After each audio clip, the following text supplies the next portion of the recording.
আসসালামু আলাইকুম। Hello viewers, আজকে আপনাদের মাঝে আমি অসম্ভব সুন্দর ডিজাইনের একটি নকশি কাঁথা সেলাই এবং ডিজাইন শেয়ার করব, যেটা দেখলে আপনারা একদমই অনায়াসে সেলাই করতে পারবেন। আর আজকের এই সেলাইটা কিন্তু একদমই সহজ একটি সেলাই, তো আপনারা ইতিমধ্যে দেখেই ফেলেছেন যে কতটা সহজ। আর আজকের এই সেলাইটার নাম কিন্তু পিছন ফোর কিংবা গায়ে গায়ে ফোর, তো এক একজন কিন্তু এক এক নামেই পরিচিত। তো স্ক্রিনে দেখতে পাচ্ছেন এই কাঁথাটি কিন্তু সেলাই করা হয়েছে।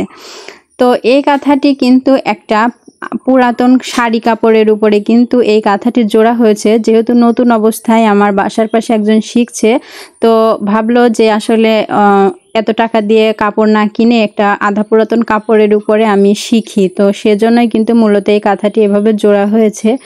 তো আধা পুরাতন হলেও কিন্তু কাপড়টি খয়েরি কালারের কাপড়ের জন্য কিন্তু অতটা বোঝা যাচ্ছে না। আর এই কাঁথাটি কিন্তু ছাপিয়ে নেওয়া হয়েছে, তো ছাপানোর পরে কিন্তু পিছন ফোর দিয়ে সেলাই করা হচ্ছে। তো এই সেলাইটা কিন্তু এক এক জায়গায় এক এক নামে পরিচিত, একদমই সহজ একটি সেলাই।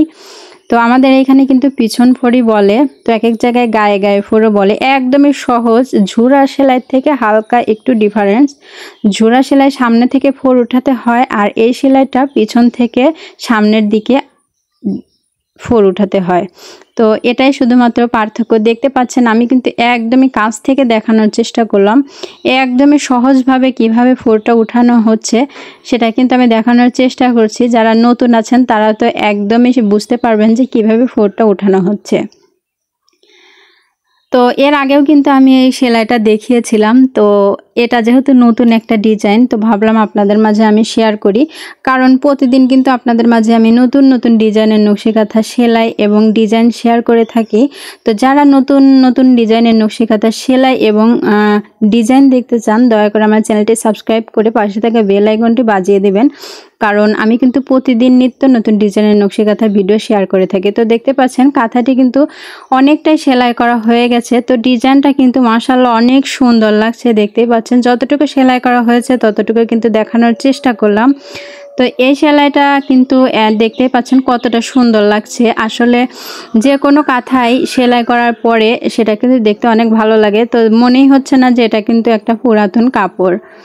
তো খয়েরি কালারের কাপড়ের উপরে কিন্তু এই সাদা কালার সুতা দিয়ে সেলাই করেছে, দেখতে অনেক সুন্দর লাগছে। আর আপনারাও চাইলে যে কোনো ডিজাইন করে এভাবে ঘরে বসে সেলাই শিখতে পারেন এবং সেলাই করতে পারেন। তো যাই হোক, আজকের এই কাঁথাটি আপনাদের কাছে কেমন লাগছে অবশ্যই কিন্তু জানাতে ভুলবেন না। আর আপনাদের বন্ধুবান্ধবের সঙ্গে অবশ্যই ভিডিওটি শেয়ার করবেন, আর আমার ভিডিওটিতে কিন্তু একটি লাইক দিতে একদমই ভুলবেন না। তো আপনারা কী ধরনের সেলাই দেখতে চান এবং শিখতে চান দয়া করে অবশ্যই কমেন্ট বক্সে জানিয়ে দিবেন। তো যাই হোক, কাঁথাটি সম্পূর্ণ সেলাই করার পর আবার আপনাদের মাঝে আমি ভিডিও শেয়ার করব। তো আজকের ভিডিওটি কেমন লাগছে অবশ্যই জানাবেন, আর ভালো লাগলে লাইক কমেন্ট শেয়ার করতে একদমই ভুলবেন না।